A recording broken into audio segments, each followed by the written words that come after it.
नमस्कार, माझं नाव सारिका कोरडे. मी पुणे भोसरी येथे राहते. तेजस्वी मॅडमच्या ग्रुपमधून आहे.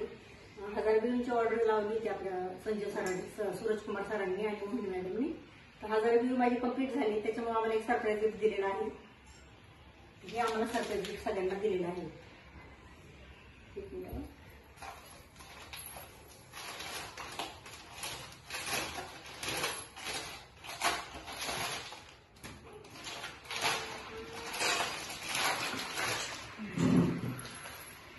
छान आहे. त्याच्यावरती स्टेफाईनचा सिम्बॉल आहे. दोन वाटी, 2 स्पून आणि 1 ताक. थँक्यू सूरज सर, थँक्यू मोहिनी मॅडम आणि तेजस्वी मॅडम आमच्या मुख्य लीडर आहेत. ते आम्हाला खूप छान मोटिवेट करतात आणि आमच्याकडून आमच्या रिव्ह्यू करण्यासाठी आम्हाला खूप मदत करतात. थँक्यू मोहिनी मॅडम, थँक्यू सर, थँक्यू तेजस्वी मॅडम. जय स्टेफाईन.